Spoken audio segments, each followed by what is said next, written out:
Yes, indeed. Ladies and gentlemen, here he is, Mr. Michael Finney.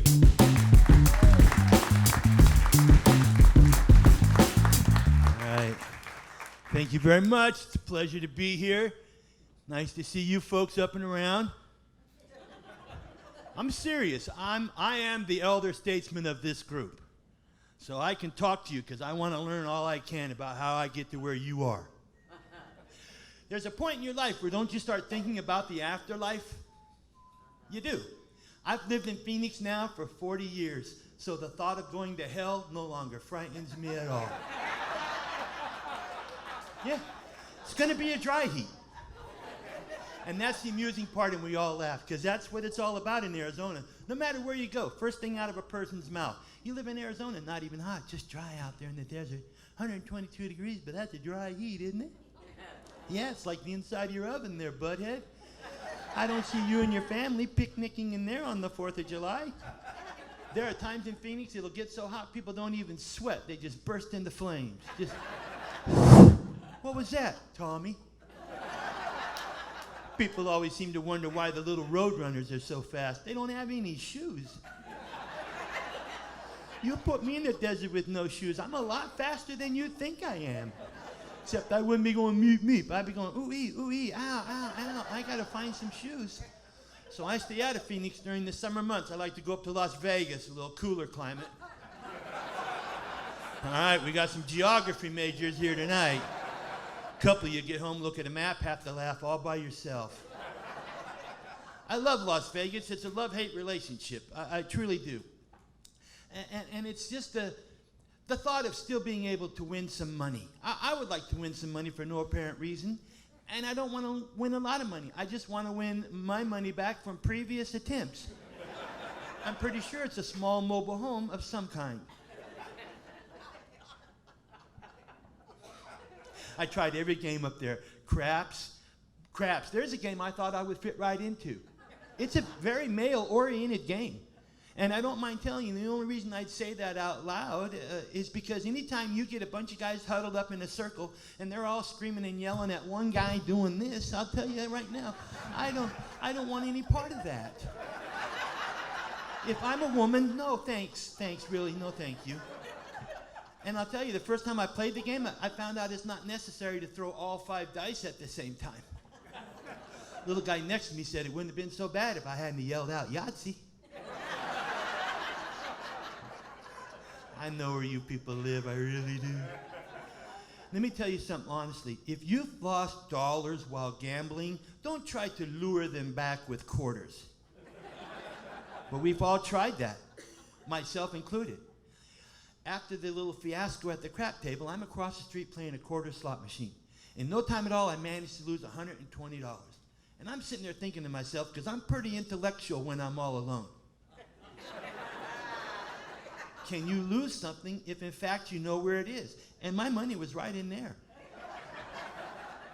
So I get the floor guy with the big ring of keys. I said, man, come here, you're never gonna believe this, but my money's in there.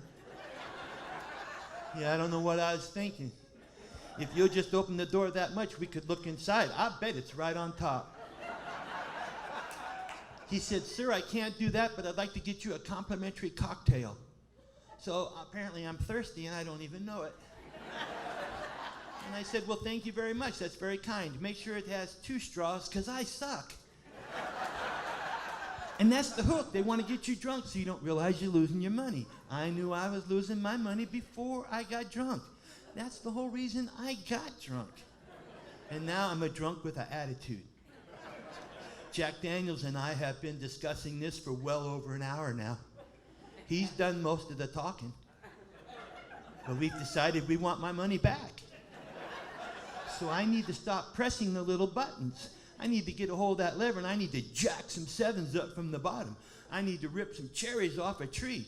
I need to rip the arm off this machine, and some money could come flying out the side. Well, I pulled so hard it was my hand that slipped off, and it was my arm that went flying, and right behind me, boom, I smashed this lady square in the boob with my elbow. I feel terrible, but it's the most fun I'd had in 4 days. After savoring the moment, I turned to her as politely as I could and said, "Ma'am, if your heart is as soft as the rest of you, you will forgive me." And she says, "Well, if the rest of you is as hard as your elbow, I'm in room 622.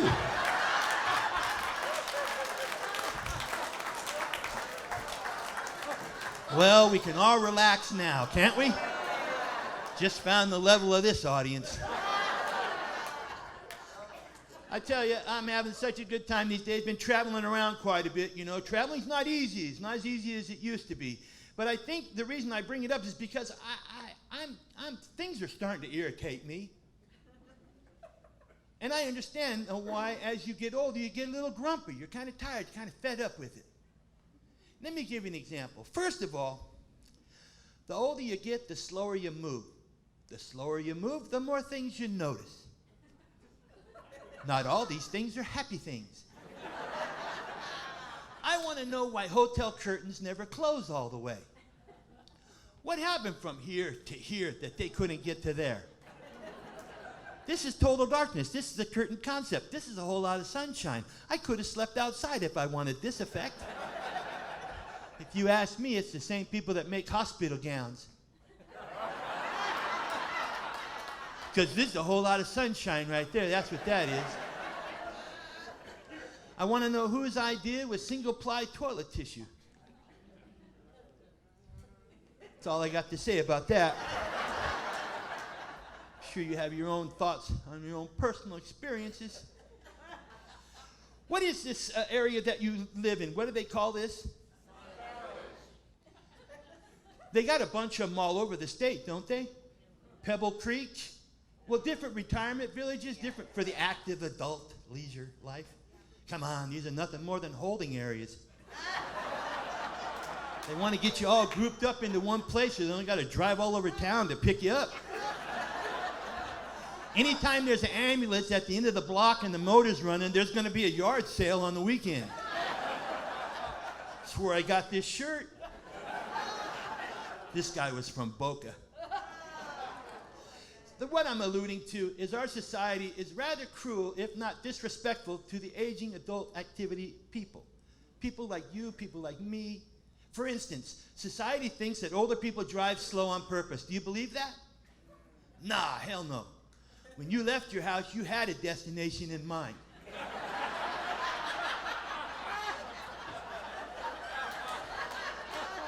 And then somewhere in that big old driveway, it just disappeared on you. But you're already in the car. You're committed. You're going to go.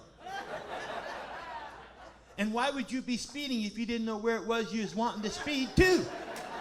You got to go slow. You're looking for a shape, a color, a clue, a shiny object. Something that might remind us where we know we needed to go. We'd have never come out in the heat in this first place. And in order, I'll tell you, one of these days, I'm going to get up real early in the morning, turn on my blinker, drive all day with it. That's the idea. I'm going to get up real early in the morning, pack a lunch, and drive all day with my blinker on. I might turn, then again, I might not. But I want you to know I'm thinking about it. And I've got all day, because I'm wearing a diaper. That's right.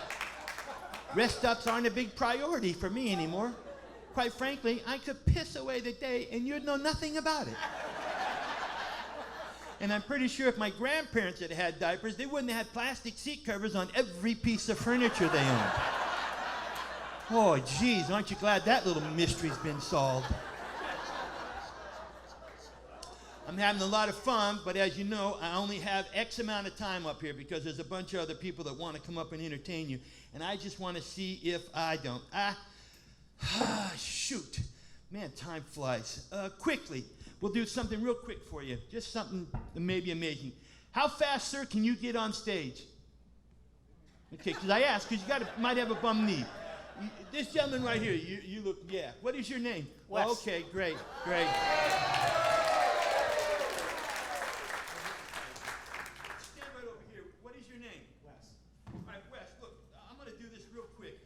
It's a setup. I also do magic. That's my forte. It's comedy and magic. Take that deck of cards. Open it as quickly as you can. big deck, isn't it? All right, what I want you to do is just go ahead and search through there and see if you can find your favorite card as quick as you can. All right, give me back. I am prepared for every situation. Give me back the deck. I'm going to put these back here in the box. What I want you to do is show that card to the audience. All right, pass it around, let them get a good look at it. All right, then what I want you to do is take that card and stick it into this deck anywhere at random.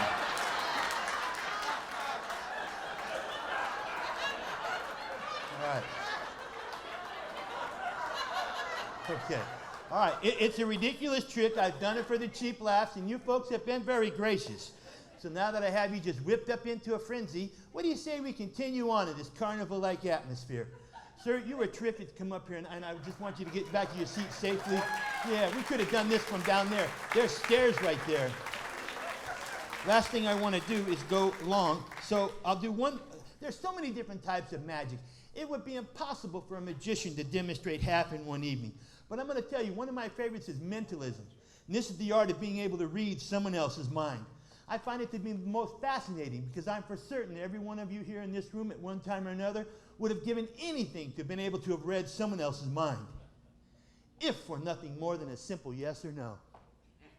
As for myself, I can't begin to imagine the amount of money I might have saved on drinks alone. All right, it's a very hip crowd. So, sir, I will include you in this. What is your name? Jim. Jim, that's my father's name. Jim, where are you from? Kansas. What did you do for a living? Build houses. You build houses. Sir, were you good in school? Yes. Were you good in math? Yes. Pick a color. Red. Red. You were dead on that one tonight, Jimmy. Sir, what I want you to do is think of a number between 1 and 1,000. Or in your case, just as high as you could go. You guys have a good sense of humor. All right, Jim, I'm writing down my prediction, what I believe to be your answer. Be a pretty good trick if the two are to match, don't you think? Yes. Yeah, be a first for me is what it'd be there, Jimmy. All right, I have my prediction, what I believe to be your answer. Sir, a simple yes or no will get this. Was your number 862? Yes.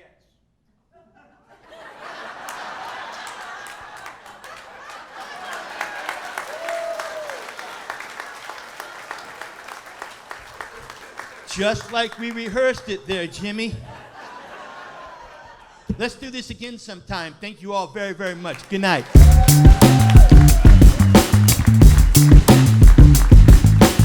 Michael Finney.